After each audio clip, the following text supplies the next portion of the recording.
Hari ini saudara, kalau kita sudah tahu bahwa Allah berkorban untuk kita, satu judul yang bagi saya simpel tapi ini penting, saya mengajak ayo melayani Tuhan. Dengan judul yang singkat, yang simpel ini, saya mengajak kita, firman Tuhan mengajak kita, Allah mendorong kita, ayo layani Tuhan. Saudara-saudara, setiap kita harus layani Tuhan. Jelas bahwa kita layani Tuhan itu karena kasih karunia Allah. Saudara, pelayanan kepada Tuhan ada dua bagian, yaitu pelayanan secara pribadi dan pelayanan di ladang. Nah, hari ini saya akan membagikan pelayanan di ladang Tuhan. Pelayanan yang Tuhan akan beri dan sudah beri, dan setiap kita melayani Tuhan. Saudara-saudara yang dicintai Tuhan, dasar pelayanan kita adalah saudara-saudara, karena Yesus terlebih dahulu melayani kita. Saudara, dari sini kita akan belajar bahwa Allah itu inisiator utama dalam hidup kita. Allah itu yang membuat, yang menginisiasi. Artinya kita belum melakukan apa-apa, Allah sudah mengerjakan bagi kita. Saudara-saudara, kalau saudara bangun pagi dan saudara menghirup udara segar, saudara, kita harus berkata bahwa itu adalah mujizat Tuhan. Amin, saudara. Itu adalah kasih karunia Tuhan bagi kita. Dan pelayanan didasari karena Yesus lebih dulu melayani kita. Amin. Menjadi orang yang tidak tahu diri kalau mereka tidak melayani Tuhan. Menjadi orang yang tidak menghormati Tuhan kalau mereka tidak melayani Tuhan. Maka pelayanan kita didasari pada Yesus terlebih dahulu melayani kita. Dan pelayanan yang Yesus lakukan adalah pelayanan yang sangat berkualitas. Markus 10:45 dia berkata begini, karena anak manusia datang bukan untuk apa? Dilayani. Ia melainkan melayani dan memberi nyawanya bagi tebusan banyak orang. Dia datang bukan untuk menerima pelayanan, tapi dia datang untuk melayani kita, saudara-saudara. Dan ini pelayanan yang luar biasa, pelayanan yang sangat berkualitas, memberikan seluruh hidupnya untuk setiap kita. Saudara, pelayanan yang berkualitas itu seperti apa? Pelayanan yang punya visi, pelayanan yang misi, dan tanpa tendensi. Ya, pelayanan yang punya visi dan misi dan tanpa tendensi apa-apa. Ada orang mau melayani asal, Tuhan aku mau melayani, asal Tuhan harus berkati aku. Hari ini kita melayani bukan untuk berkat, tapi kita melayani karena sudah diberkati. Berikan kemuliaan dulu untuk Tuhan Yesus. Berkat apa? Berkat ini, dia lebih dulu melayani, dan pelayanan yang sangat berkualitas. Ketika saya bilang, ayo mari melayani, maka jawaban pertama, yes. Yang kedua apa? No. Ada orang bilang, saya nggak punya kemampuan. Saya katakan bahwa Tuhan nggak mungkin tidak memberi kemampuan untuk saudara. Saudara, di dalam ini untuk semua manusia. Di dalam Kejadian 2 ayat 7. Di situ Alkitab menulis, maka Allah menghembuskan nafas hidup di dalam hidungnya, lalu manusia itu menjadi makhluk yang hidup. Nah, saudara, makhluk yang hidup di sana itu berbeda dengan makhluk hidup yang lain. Karena makhluk hidup di sana, saudara-saudara, ketika Tuhan menghembuskan nafas hidup di dalam Adam, patung Adam, maka roh yang keluar dari diri Allah masuk ke Adam. Itu punya 4 kandungan utama. Yang pertama, Tuhan memberikan kognitif atau kecerdasan, kepandaian untuk kita melalui hembusan rohnya. Jadi kalau ada orang bilang saya nggak bisa, ada orang bilang no, aku nggak mampu, menghina pemberian Tuhan karena Tuhan sudah beri kecerdasan. Yang nggak mau adalah orang yang tidak mau mengelola kecerdasan itu. Mereka selalu berkata, aku nggak bisa, aku nggak sekolah. Halo, saudara, walaupun kita tidak makan pendidikan formal education, tapi kecerdasan itu bisa dikembangkan melalui non-formal education dan informal education. Saudara bisa kembangkan itu dengan cara-cara yang luar biasa. Ada orang S1, tapi yang sukses adalah yang tidak ada S-nya. Karena dia pandai dan dia bertanggung jawab tentang kecerdasan yang Tuhan beri. Lalu yang kedua, saudara-saudara, ketika hembusan itu keluar, ada namanya afektif. Ya, saudara, kita punya rasa percaya diri.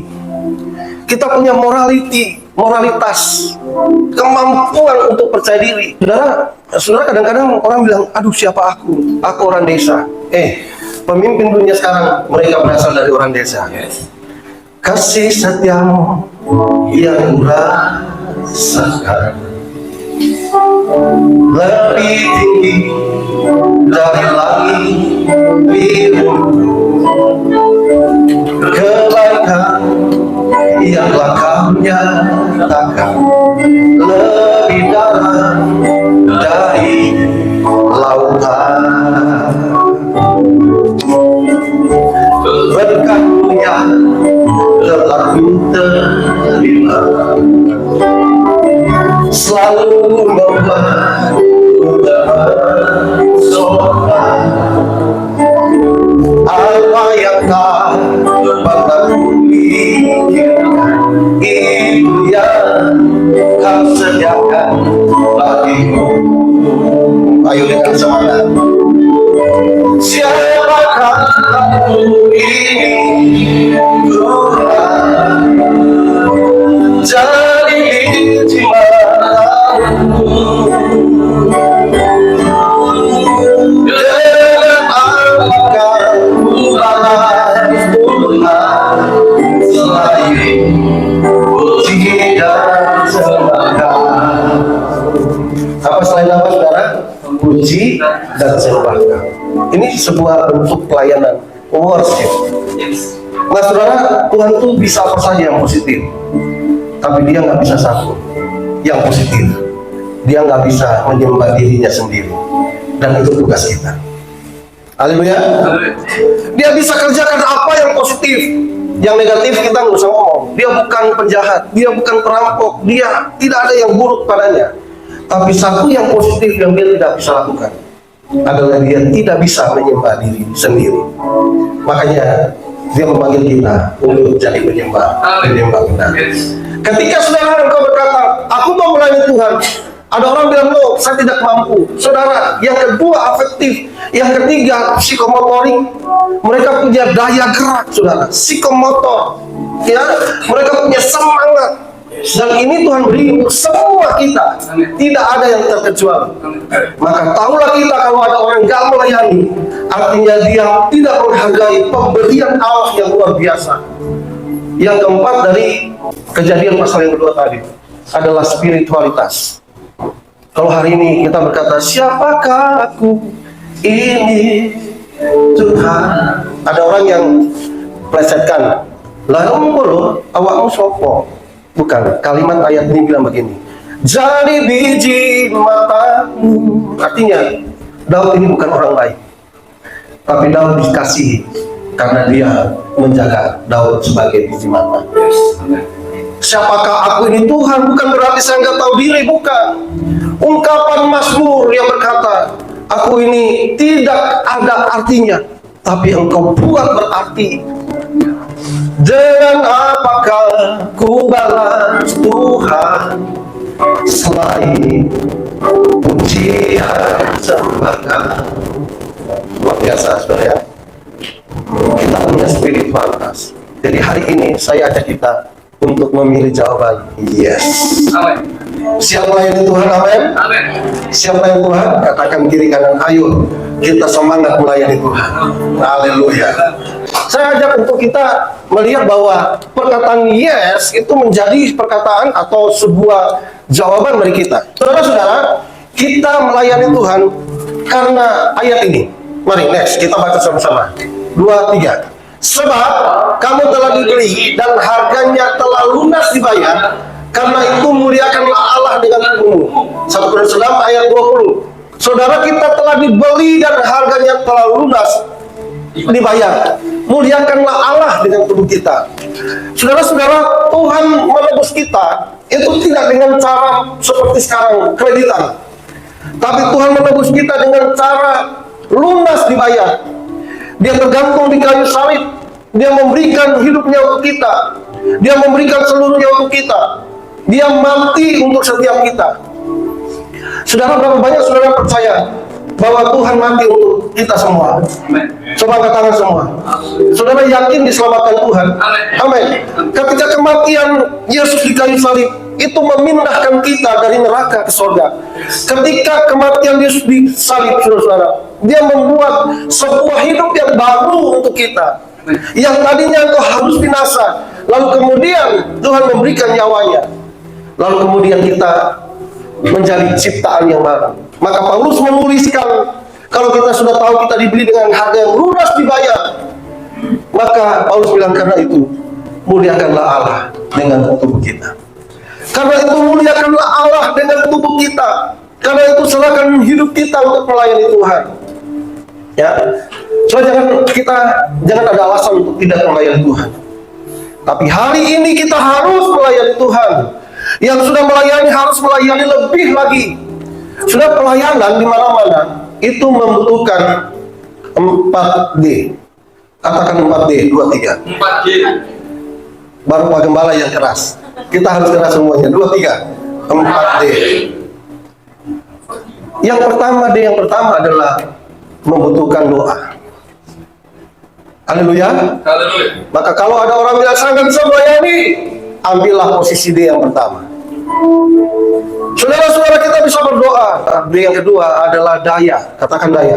Daya. Habis doa ada daya. Jadi saudara-saudara, ada ibu-ibu yang berjalan mencari jiwa, berjalan untuk menginjil. Tapi ada ibu-ibu yang di dalam gereja juga untuk berdoa. Dan orang-orang itu mereka abadikan telapak kakinya. Berbahagialah orang yang berjalan atau tapak kaki pembawa berita kesukaan. Jadi saudara, kita sudah diselamatkan. Ini nggak main-main, saudara. Saya mau bilang dengan sedikit ekstrim bahwa orang kurang ajar kalau dia sudah diselamatkan lalu dia hanya berdiam diri, tidak melakukan apa-apa. Dia yang pertama kita pelayanan doa. Dia yang kedua adalah daya, tenaga. Dia yang ketiga adalah dana. Katakan dana, 2, 3. Dana.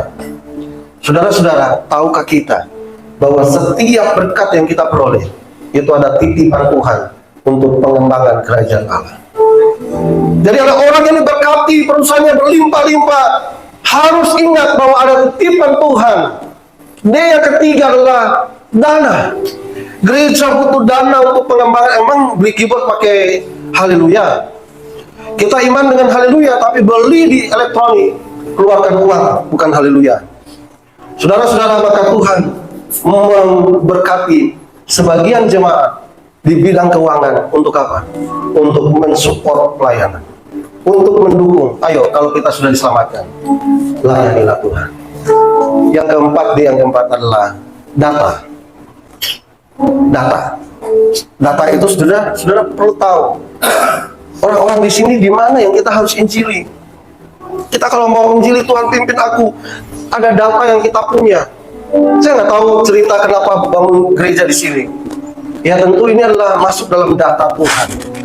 Tuhan taruh sini bukan kebetulan, tapi ini adalah data Tuhan. Tuhan taruh di sini untuk menjadi mercusuar kebenaran, untuk memenangkan jiwa-jiwa bagi hormat kemuliaan nama Tuhan. Lalu saudara-saudara, kita lihat next. Yang ketiga, bahwa kita dipanggil untuk melayani Tuhan. Mengapa saya melayani Tuhan? Karena saya dipanggil. Ya, kita dipanggil, kita dipilih untuk melayani Tuhan. Saudara, setiap kita pasti ada panggilan khusus. Setiap kita ada dorongan khusus, saudara-saudara.